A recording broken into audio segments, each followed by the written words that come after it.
Hello, everybody, and welcome back to the Youtini Show, your one-stop shop for all things going on in Star Wars. I am Eric here tonight with Corey and Wes, and we got a bunch to get into. We're going to catch up on the announcement of Sanctuary, a Bad Batch novel. This past week, we got to chat with Alexander Freed about the Mask of Fear. A lightsaber rifle just came to Star Wars Gaming, and the Star Wars Celebration badge set is now complete. But before we get into any of that, we have what we've decided to call a little bit of bittersweet news.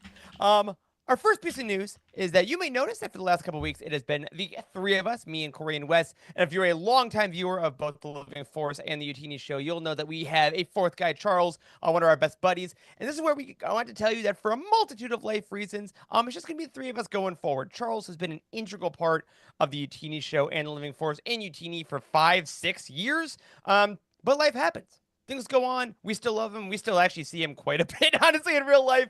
But we want to let y'all know that Charles is still part of our Star Wars family, but he just won't be joining us on all the Monday nights as he was. So you're stuck with us, guys. And if that was it, it's been a fun run. We'll see the rest of y'all later, I suppose. But if you are going to stay with us. Charles is actually the only reason that anybody watches the show, and we have to find out this way. Yeah, we all know that. But we love him. Well, you guys y'all know.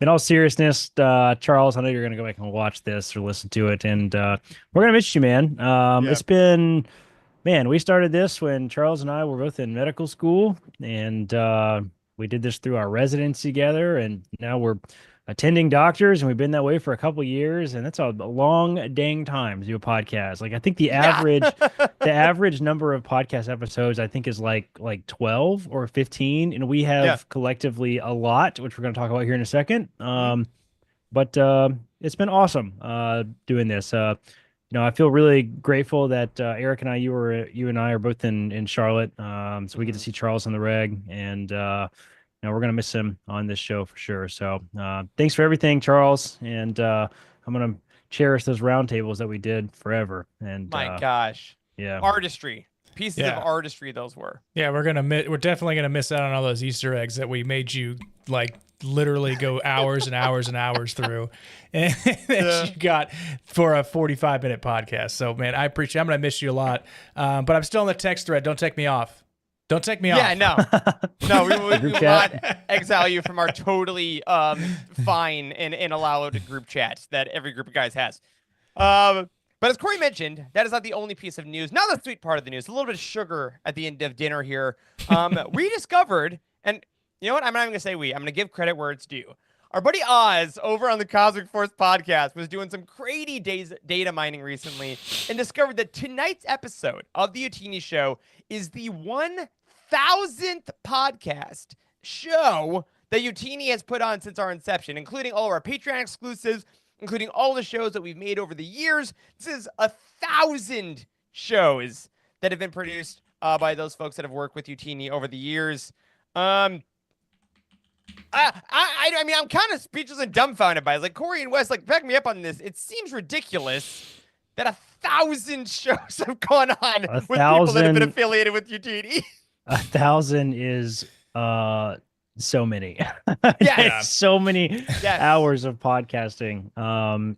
That is honestly astounding. I never would have dreamed all those years ago that this thing that we started would turn into this. I mean, this has just been so much fun to do all this over the years. We're currently planning a big celebration of 1,000 episodes with our team. I think we're going to have a big live show with all the different hosts from all the different shows all come together. Unfortunately, we didn't realize this until a little late, but we're going to work on it and get it together maybe next month or two. Have a big celebration. That'll be a lot of fun, but man, 1,000 episodes, guys. 1,000 episodes. So many hours of podcasting. It'd be nice to know that, the dumb jokes that we have, or even some of the informative things, some people would think back and remember that time 4 years ago when we heard on the Cosmic Force that Darth Vader revealed and took off his helmet or something like that. I don't know. But just something that they heard from Youtini first, and they just remember that over the time, just from listening to the podcast or even watching them from the recorded videos that we do. Yeah, that's what's been so fun about seeing some folks in our community. Like everyone that joins our United community, like comes to an introduction channel.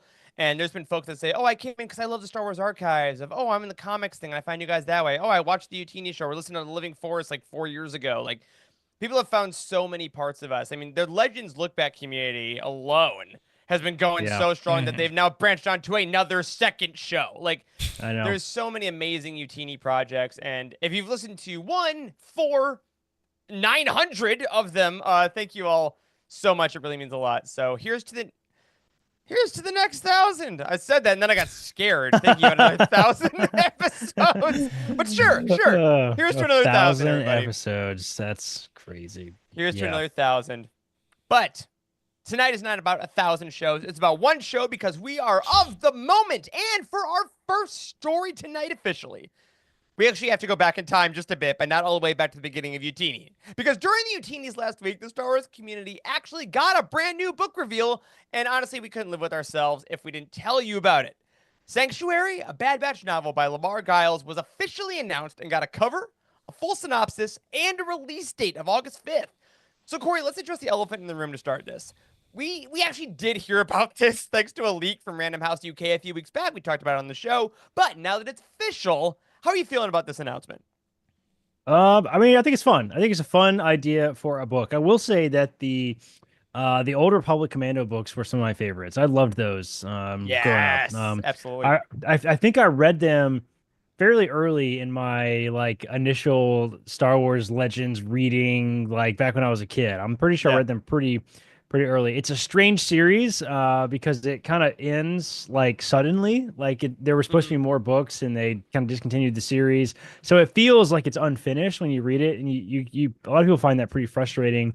But the stories themselves are really fun, and this feels very reminiscent of that. We don't have very many like only clone books, so No. I think this is a lot of fun, and I still think the Bad Batch characters are really interesting and like well written characters. I think the TV show sometimes suffers a little bit from like the cartoony kids nature of it. I mean, I will say that like some of the writing is really heavy and really deep, but like there are lots of fun Omega filler episodes, and like I like to watch that. It's fun, but like I would love to get the opportunity to get animated characters to be a little more serious, like in A New Dawn. We get the characters from Rebels and how serious they are, right? So I think it's a lot of fun. I'm excited for it for sure. Yeah, I'm right there with you. And I think it's interesting, too, that this book they announced specifically takes place during season 2 to rebuild Pabu, like the island planet, which were some of those episodes that were seemingly like less stakes at the time, but only because it was kind of pretty and Wanda Sykes was there. Wes, I know you're a big Wanda Sykes fan. You're a Fee guy, right? What do you think? What do you think about bringing this island paradise back into the Star Wars with the first adult novel after the High Republic? Like, I think a pretty big slot. Yeah, I think that's any stories that have to do with the clone troopers and the remaining clone troopers is something that people are wanting, because there's still that mystery of what happened to the clone troopers. I was just going through YouTube today, and there was literally 2 different videos from 2 different creators that said, where are the clone troopers? What happened to the last of the clone troopers? People just want to know because between like when they were entered in the prequels, and then when we had obviously episodes 4, 5, and 6, like there was clone troopers, and then there were TK models, or just the regular people, right? So, like what happened with that transition? Who was the last one? Is there one still, floating around with the chip in his head and it just didn't go off yet? Something like, but any kind of stories you can get with just the last remaining remnants of the clone troopers, I think it's great. And if we get an adult novel that gets more serious about it and like maybe gets real dark about the chips that they had in their heads, then that'd be pretty cool to see. Yeah, and I think that was an interesting choice, too, like you said, to make it an adult novel. This is from Random House Worlds, right? It's not from Disney Lucasfilm.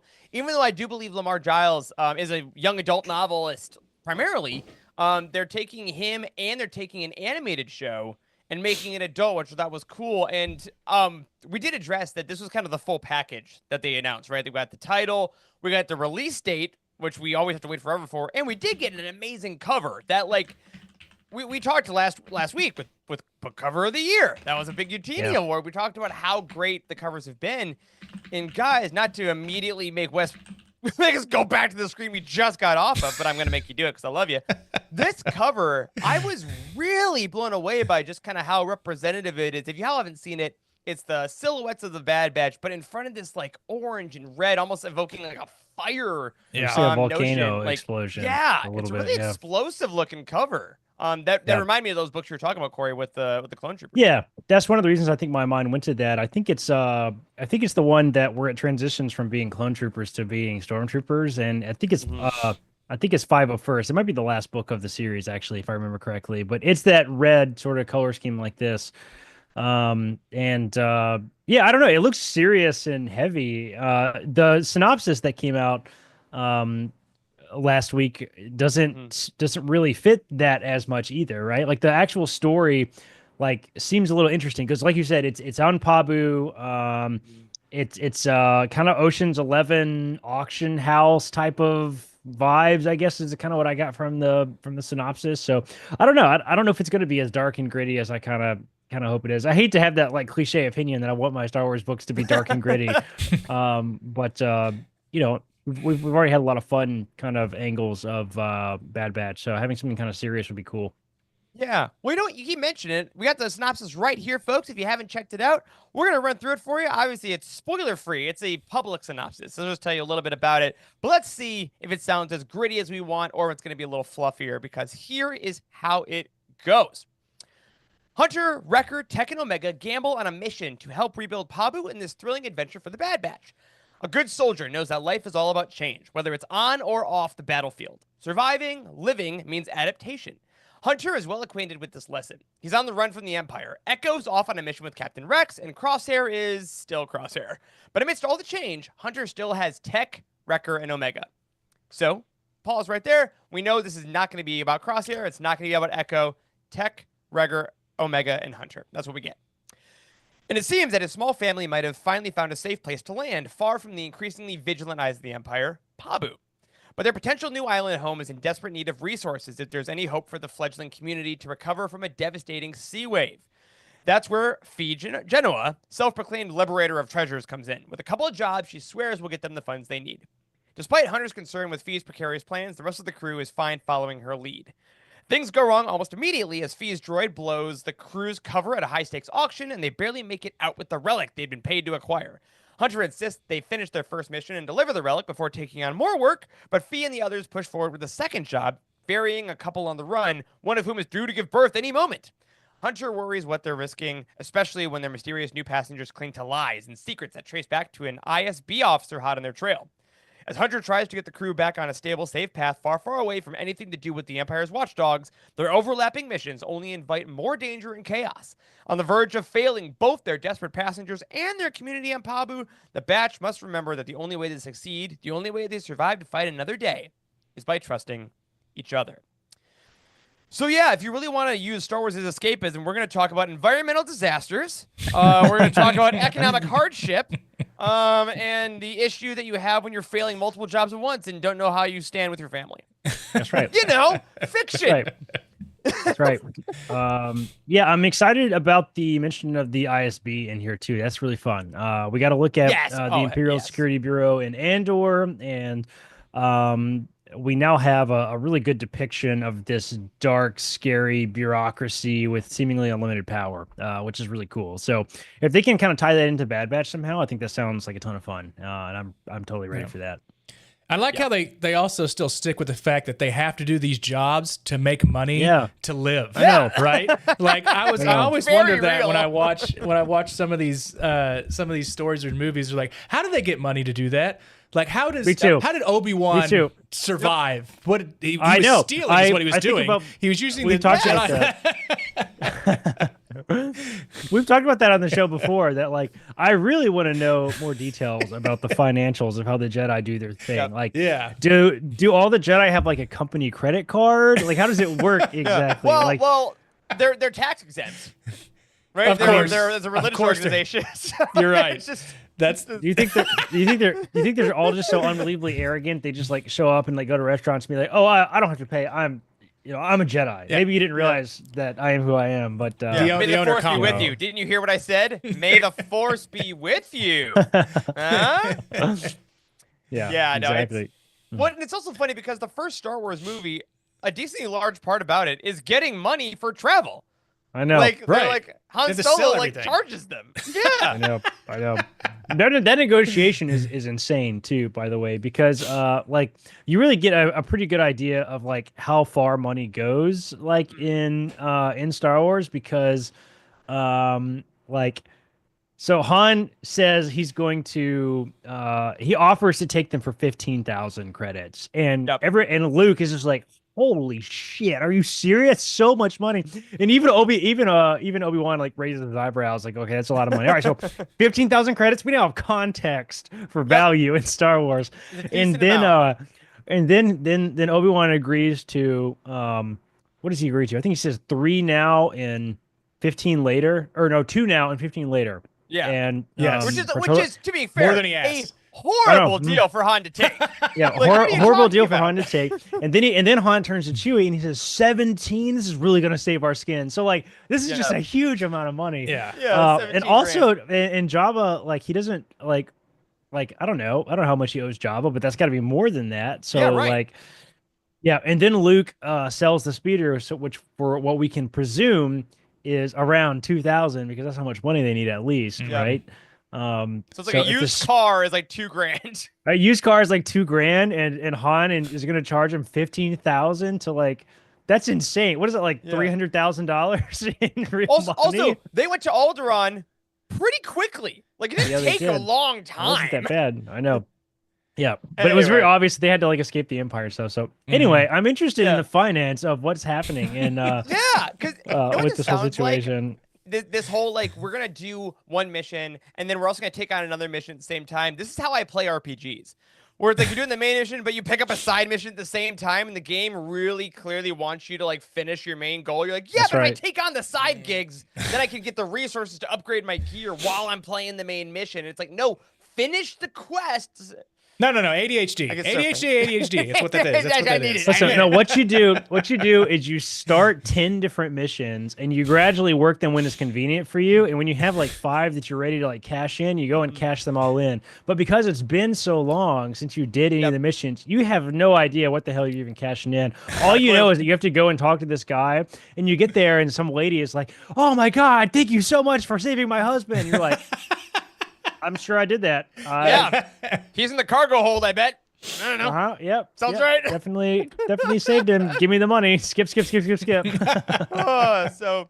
we'll see how it. I mean, obviously, the interesting thing about this book being in season 2 is that the stakes of it are kind of set, right? We know who survives. We know they make it to season 3. We know that that Pabu isn't destroyed by this. So there is somewhat of that Star Wars thing where you know kind of if there's a new character brought in, they get that we've never heard of in season 3. It's like, well, probably isn't good news for them. But you know, we know a little bit about it. But the journey, of course, journey before destination, if you will, is always very important in Star Wars. And we'll see pretty soon. Again, like August 5th, this was an open slot. We know the High Republic ends in June. We have a few Accolade books coming out in like July-ish, August, I think. But August or July. But then August is it's time for the next adult novel. I mean, this is starting the wave of the High Republic is over. Now here's what Star Wars books are going to be. That's right. What's next? Expanding the universe is fun, and you know, this is a book on a TV show, right? And that's kind of a big deal. Like we don't get many of those, right? You don't get many books that actually get permission to expand on stories and characters like in the movies and TV shows. So, yeah, it's gonna be fun for sure. It's gonna be a great time. So we'll keep you all posted, of course, on all the news about that and all other books. But before we go any further, we want to take a quick break to let you know that this episode is brought to you tonight by the United, the official Youtini community. Now, by joining the United, you'll not only receive ad-free shows like this and exclusive merch drops, you'll get unlimited access to our Discord full of enthusiastic Star Wars fans that want nothing more than to welcome you. Filled with daily conversations, weekly polls, and monthly events, the United is powered by a community of intentional positivity. And that makes it the best place for you to celebrate your fandom and engage with fans who love everything you do the way that you do. So by heading to youtini.com/community, you can sign up for a whole year of the United and save 15% when you use code UTINISHOW. That's code UTINISHOW, one word, for 15% off your first year of the United. So head on over now and get signed up to check out our amazing events and connect with your favorite podcast hosts, even if they're not us. We got 1,000 episodes of people to choose from after all. Thank you again to everyone in our community for their incredible support. And now let's get back to the show. Now, the Youtinis weren't the only epic event we had around the Youtini offices last week. We also released our chat with the legendary author Alexander Freed, writer of the Alphabet Squadron trilogy, and of course, the upcoming start of the Reign of the Empire trilogy with The Mask of Fear. Now, before we talk about the interview itself a little bit, fellas, I just want to get your vibes on the hype for this book, because it feels like this is the most excited folks have been both in and outside of publishing for a non-High Republic book in years, doesn't it? Yeah, I think it totally does, and it's a trilogy, right? I think that's a big deal that is kind of been undersold a little bit. Fans are excited for trilogies of any content, right?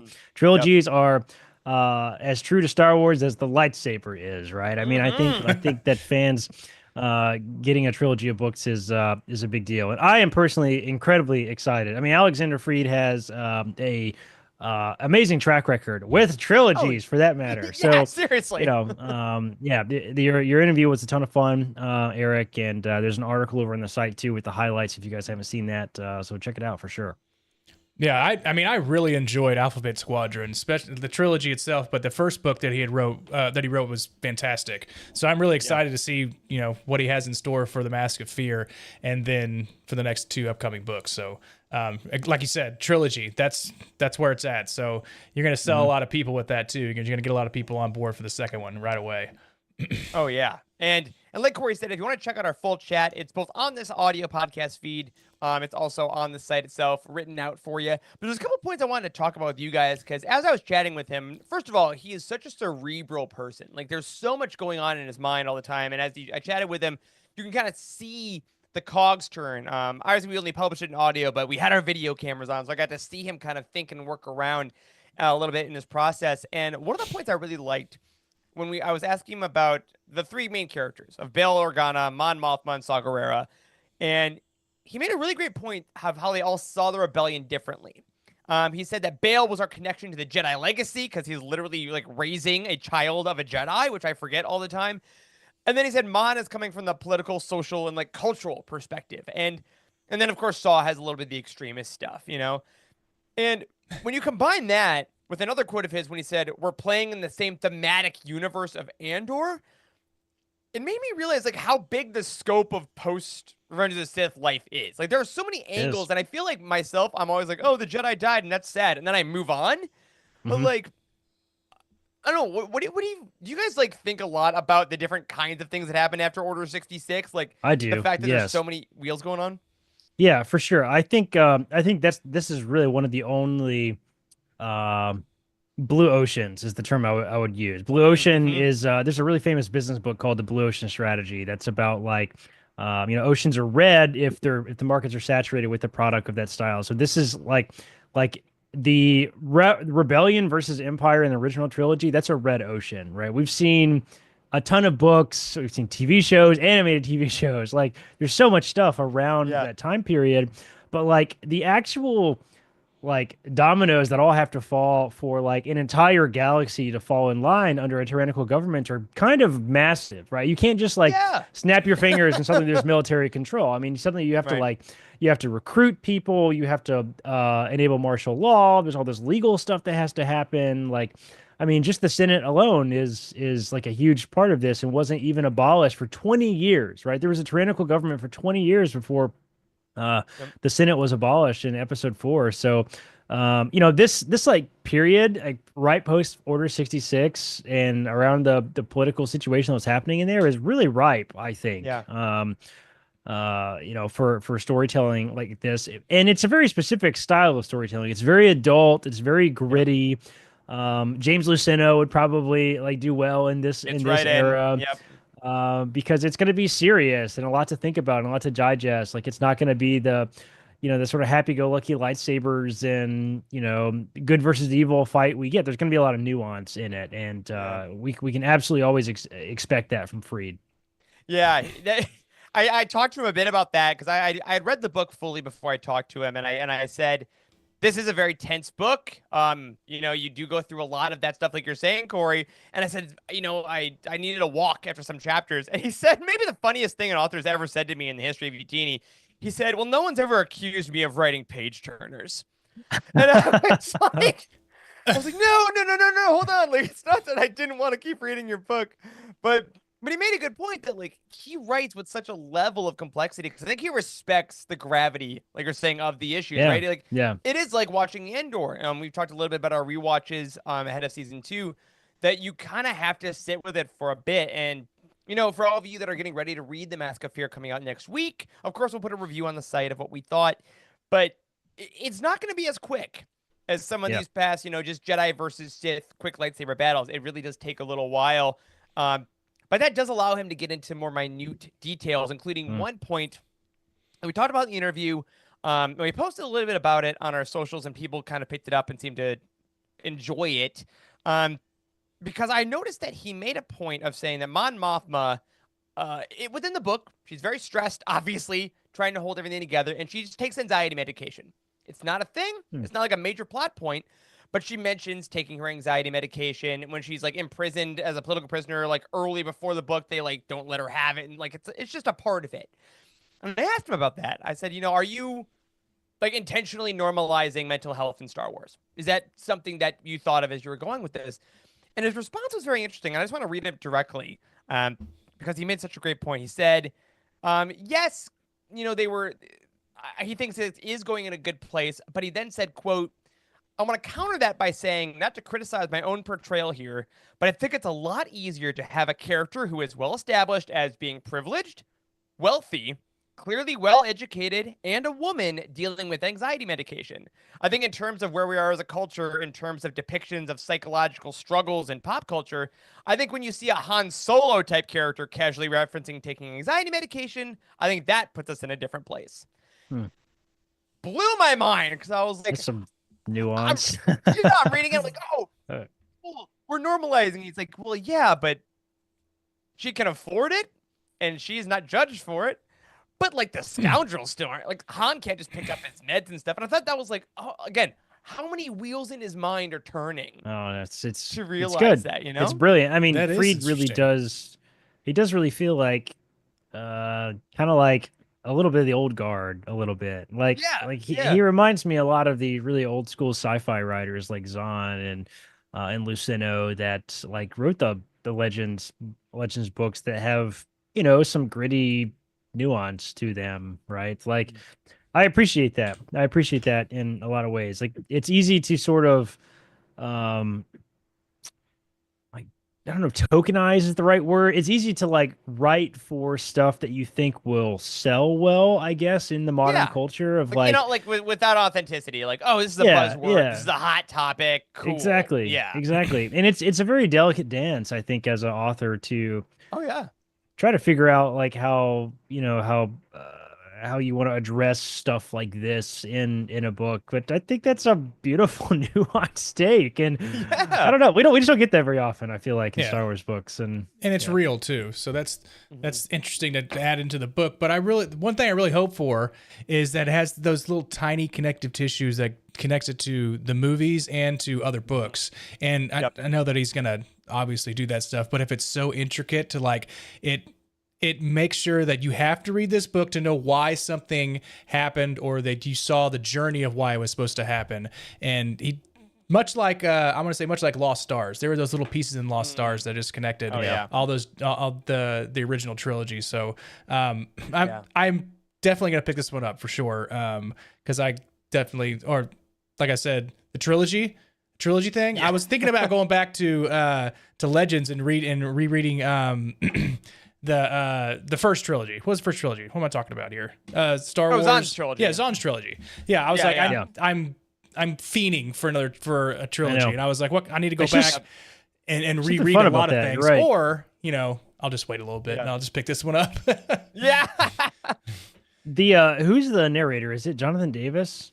January Lavoie actually did this one. Okay, Lavoie did this one. Okay, she did one of the Alphabet Squadron ones as well. She's been around for a bit. Yeah, she's good. Yeah. Although now I gotta double check because I also asked him about the trilogy aspect because he only wrote the first book, right? It goes he gets book 1, then Rebecca Roanhorse gets the second one. And I asked him, like, what was this like to do this? And he said it was interesting because he really wrote this to be almost not a one and done book, but the next book takes place years after this. Like, it's not the next day. These are over the reign of the Empire. There's 3 books that have years. That's the best kind of a trilogy. Yes. It's the best kind of trilogy, Eric. There's time. I like for trilogy books to feel very complete. And like there's a lot of Star Wars books that just feel like just one chapter in the long story. Like I think a lot of the books in the New Jedi Order series are pretty guilty of that. It feels like, all right, we're just on to the next one because there's so freaking many books. In the non-deconology. What is it, Wes? You're the one that knows. It's nanodecology. Nanodecology. So much simpler. Nanodecology. Yep. I appreciate that. I appreciate that a lot. Yep. Maybe a lot of fun. And coming out next week. So make sure you get your pre-orders in for the Mask of Fear coming out on the 25th. Yes. And okay. I'm glad that that chat went well with Freed, Eric. Yeah. I know that we were talking about that a lot behind the scenes for a little bit there, and article came together well. So like I said, folks, if you haven't heard this or checked it out, it should be in your podcast feeds, but go check that out. And there's a full write-up on the site as well. I can't wait for that book, but let's take a second to talk about one of the more insane things that you've ever put in one of our outlines. This past week, Galaxy of Heroes, the ridiculously successful Star Wars mobile game, adds yet another crazy character to its lineup. And not only did they add Jocasta Nu, the librarian from the prequels, Attack of the Clones, but they also added her lightsaber rifle. And this might be the wildest pull in the history of the game because the image is literally a picture of a librarian holding a giant gun, and it looks awesome. Is this maybe the... I don't know. I'm hesitant to ask. Is this the wildest pull in the history of Star Wars or even this game? Because we've had some pretty wild ones lately. What do you guys think? Yeah, this image is one of my favorite things. Like, if you have been on any of Star Wars social media this week, you've seen it. Again, Jocasta Nu just strapped, just like with this giant freaking gun that was originated back in Darth Vader #7 with Charles Soule, like in 2017, I think. It's a solid comic, by the way. It's a really solid comic. She uses this gun to defend the thing. It's like the book with all the Jedi. Yeah, the archive. Well, sorry, it's the archive. It's the thing with the kids. Yeah, like children. the secret from Dooku Jedi Lost. Yeah, it's like the secret forbidden section, if you will, of artifacts. Yeah. And the back section in Blockbuster with the beads that you can't go into. What? We didn't all have those, Wes. that was a Texas Blockbuster. All right. Oh, but yeah, I mean, it's an amazing moment in the comics, but never in my life did I think that someone other than Charles Soule, and again, like 20 of us nerds, would be like, you know what I miss? The lightsaber gun. Like, the amount of people that found out this existed because of this game screenshot was not insignificant. Like, I saw every reply was her what? What? Like you said, I saw this on social media and I immediately thought it was fake. And there was a couple comments on there like, don't necessarily think that this is real. All right, so make sure that you get your sources correct. And so after I was reading that, I was like, all right, this isn't real. And then going through the show notes today, I was like, holy crap. There's a lightsaber gun. That's freaking awesome. Like, they put out a full kit. And of all people, giving it to Jocasta Nu, that's freaking great. I mean, I can't really blame them in a lot of ways for putting this kind of character in. There's been a lot of really wild characters over the years dropped from this game. But it's really not an understatement to say that this game is selling like crazy. No. If you didn't know this, mobile games actually as a whole, the entire share of the market of mobile games is over 50%. So all games, we're talking console, PC, everything. 50% of that is mobile games, which is freaking insane. 91 billion is the estimated revenue in 2022 from mobile games alone. So, we're probably gonna get more of these crazy characters. Maybe we'll get Stinky the Hutt. Maybe he'll be in the game. Oh my god. Oh, he has to be. There's no way. I mean, they have done people like Darth Talon's in the game. I'm a Gundai is in the game. Mara Jade's in the game. So if anyone's missing Mara Jade, here's where she is. And I did a quick Google here And just to put this in perspective of how much money this mobile game is making just on in-app purchases, right? In-app revenue. This is a basic Google. Do not come after me if this is incorrect. This is also not like a summary. This is an actual article. Said cumulatively the in-app purchase revenue was 150 million in 2017, and in 2024 it declined to still 88 million dollars of in-app purchases. Crazy. That's what when you're like, oh, who's actually paying for these things? Who's buying these like crystal packs? Most people. Yes. That play these. Yeah, and mobile. Everybody has a phone. It's the most accessible device around the world, right? Not everybody has a computer. Not everybody has a console, but everybody like pretty much has a phone. So that's how that's how everybody's taking in all these games. It's not actually too surprising to me that mobile games is 50% of all games, just because everybody has access to a phone. You can download it, and now that they coming out with these controllers that connect to your phone, that just looks just like a damn controller. And I know it's amazing. So I understand like why everybody's really getting it, why there's more people into mobile games, and why mobile games is going to take off. The graphics are only going to get better. I mean, like I have emulators on my phone. I can play PlayStation 2 games on my iPhone. So like it's crazy. Yeah, it's incredible. It's so fun. amazing. I do that actually fairly regularly, and I know that some other folks on our team, Timothy, talks about it as well. He plays a lot of.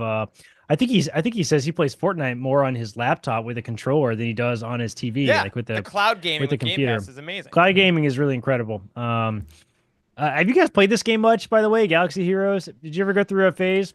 Oh, I had a phase when it started when I was like, okay, because you hit a ceiling where like, getting the shards to get you like new characters just becomes you kind of have to pay, but it was pretty addicting. I still have it. Like I get it. My two good buddies are they still play it, and when they had the booth at Star Wars Celebration, and I was there for 20-30 minutes because they were waiting to sign into their accounts to get a special like some cosmetic that added to their account. So it was pretty cool. That's so funny. They had a huge booth too. It was open, like they had it right in the front when you walked in. So they had a really good location too.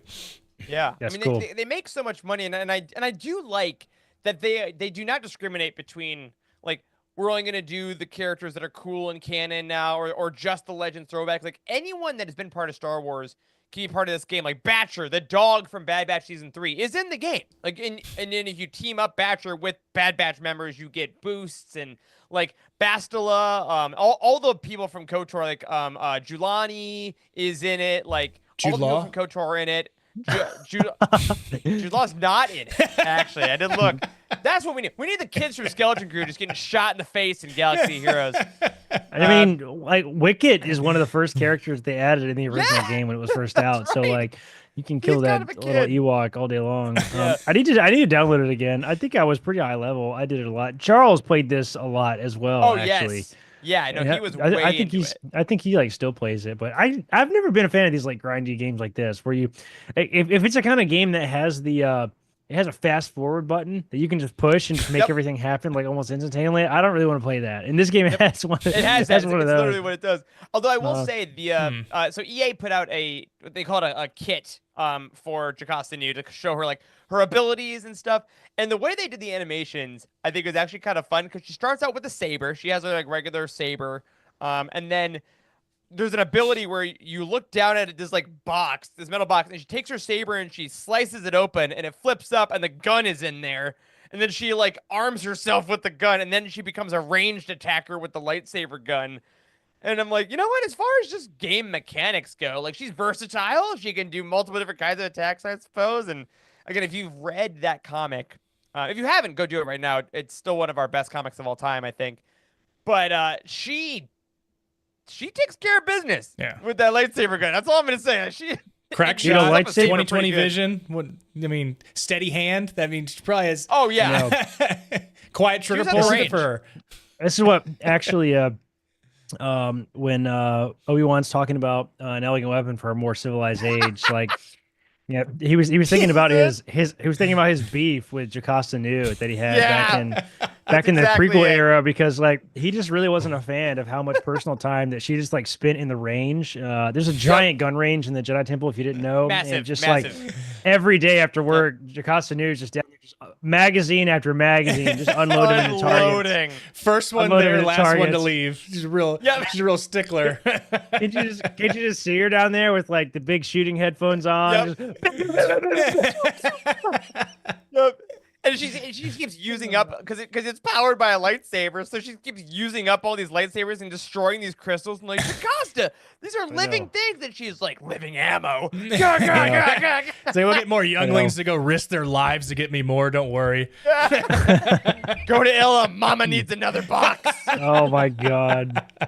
I will say a lightsaber gun sounds like something you would invent on the playground as a kid when you're like playing Jedi and stuff, though.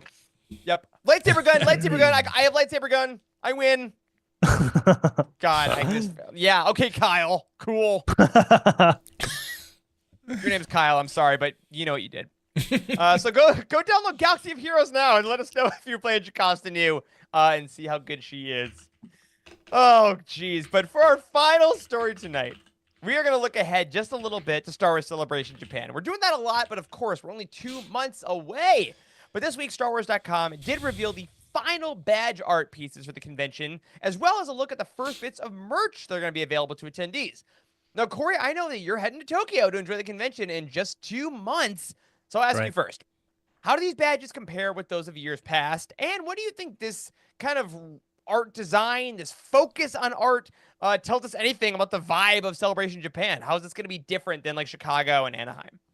Yeah, for sure. Well, I think the first thing they were talking about when they dropped all this artwork is the comparison to Anaheim, which was quite frankly kind of bad. Yes, not great. Not great. The famous Mandalorian brown dark artwork that I still have no idea what it was. For the 4-day badge, like the most popular badge. One they printed the most of. Like, I swear, the printers that sold them on that had to just be like, listen, we have a lot of brown ink. We have to get rid of this. We bought way too much of it this year.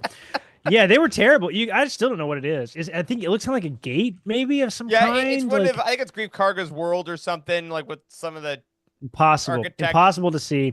So when they shared all this artwork for the badges, and this is really kind of, it's not really just like the reveal of the badge artwork. It's actually like the reveal of the branding of Star Wars Celebration. That's really what the badge reveal is for any celebration. So if this is a tease at what the branding is going to look like, it's going to be sick. I mean, it looks like a mix of kind of Japanese anime style, but like also with like kind of old historical Japan vibes a little bit. It looks like it could all be printed on paper or hand painted on paper. So I think it looks awesome. I can't wait to see, like, at Celebration they have like flags on poles everywhere. There's like banner art everywhere. So it's gonna be sick. And I did finally buy my plane tickets. 19 hours of flying to go to Japan. It's gonna be awful. Looking forward to that. I found the 2022 4-day badge. Did you? Is this the one? Yeah, that's it. You did it. It's so what bad. even is that, dude? It's so ugly. I don't, and I felt bad to a short extent afterwards because like the artist actually had to like clarify that it wasn't just a blurred screenshot, like they did actually paint these or something. And I'm like, everyone does what they can, but the fact that you had to actually admit that this isn't just a blurry JPEG doesn't say a lot, because these badges this year, Takumi is the artist that has been doing them, and everyone, like you said, Corey, has had that vibe that this could be a painting. Like this could be, there's a reason that they're actually going to be selling these at Celebration as pins. You can actually, for the first time, get like pins. They come with a little display stand, so you can bring them home. I'm sure those will sell like crazy. And I do want to mention, if you haven't seen them yet, folks, there's an astonishing variety of projects. We have OT characters like Leia. There's also a lot of Acolyte. Osha is on there. Master Soul and the Stranger are on there. Cassian Andor is on there. But Kai Brightstar and Nubs from Young Jedi Adventure are on a badge. They're on it, like, it's got to be the kids badge, I would assume, unless that's like the 4-day. I don't know. But like, Nubs is on a badge. They're doing everything on this. And I thought that's a really cool notion, Yeah. For sure. I like seeing all the different projects represented, and it doesn't feel like it was really biased, honestly. Like, it feels modern. It feels like Acolyte, Andor. There's lots of like modern stuff on here. It's really cool. I'm Yeah. really big fan of this. This is the first bit that's really come out of Celebration that just really got me stoked for Celebration this Yeah. year. So it's gonna be a lot of fun. It'll be so cool. And for all you collectors, of course, every year there's like a collectible pin set. You see the pin traders at Celebration. And a heads up, if you didn't see and you're planning on going to Celebration, there will be a Road to Celebration pin set that are like more like the cartoony design ones, for lack of a better phrase. They're like silly proportions and they're all kind of smiling. And there's 3 sets that are going to be available. They're only available before Celebration though. So go to our site. We did a whole write up on it. You can get like original trilogy characters, Revenge of the Sith characters, Ahsoka characters. And you can buy all those starting on February 25th. So head over to youtini.com, check out our pin recap, and make sure you get all those, because I tried to get into the pins a little bit when we went to Anaheim, and they're fun and they're cool. I'm not a pin guy. I'm a pin guy to an extent, but you gotta look good. Like these pins, the badges. These badges cool. look sick. They look gorgeous. Yeah. Celebration I don't need a silly Ahsoka pins. smiling at me. Yeah, Celebration pins in general have not been great, honestly. No, like, I don't get it, man. There's hate only to be so that many guy. things you can stick them to as well. I'm like, I only have 2 backpacks, right? But now if you have, that's it. Yeah, well, I mean, if you have like fabric that you stick all the pins to, and you have them like hang up as decoration or something, then that's another thing. But yeah, I mean, I have all my pins just like set up on my desk, but then I have to move them to dust, and then I have to move them back, and it's just a pain in the ass. Gosh. Do you guys hear the kind of life that Wes has to live right now? It's so sad. It's so As for Wes and his dusting, man, I don't know how you do it. You're so much dust. you know what? I'll call you a hero. I'll allow it. Thanks. So I'm looking at the badges here now, and I'm looking at, like, because there's been 3 waves now that we've talked about. And Corey, since you're going, I'm gonna put you on the spot here. Out of all the badges we've gotten Vader, Luke, Ahsoka, Mando Grogu, Yoda. We got Sabine, Padme, Asajj Ventress, C-3PO, Sabine Wren, Osha, Leia, Rey and Kylo, Master Soul, Obi-Wan and Anakin, Cassian, Nubs, and Mon Mothma. All these characters. Who do you want on your badge? Because you're getting your 4. You did the 3-day, right? All the oh yeah, the 3-day badge. Yeah. You So that's probably the main one. You said C-3PO. Did you say C-3PO? C-3PO, yeah. 3PO's got one. I think he's why in is- the he was in the second wave of badges. Oh, interesting. I think I missed that. Which one do I want? Like on my main, I just have a regular 4-day badge. I hope it is. Man, I think like the 3 of the recently released, like the 3 that have dueling, like duelist on them. So Yeah. Obi-Wan and Anakin looks sick. Does. Rey and Kylo look sick back to back. That's the best. Yeah. And Master Soul and the Stranger there. and the Stranger looks Yeah. pretty sick too. All 3 of these look awesome. Also, he is freaking ripped. The Stranger. Yeah. He looks like Those he arms, looks like Yeah. he looks like a dragon. He looks like a Dragon Ball Z character. Honestly, he's like unbelievably does. rigged. Yeah.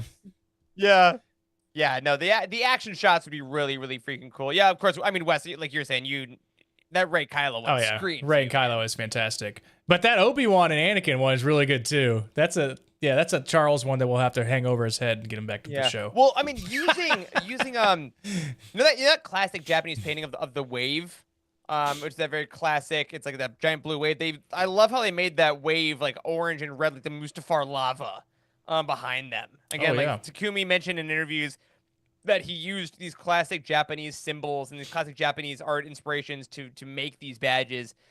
And I think whatever you get, there isn't one where I'm like, okay. I guess I that'll know. suck. Yeah, they all look good. All of I them know. look really sick, and I think that whoever gets, whatever VIP badge you get, which I'm sure, of course, is going to go up on eBay immediately for $800 because people collect these badges.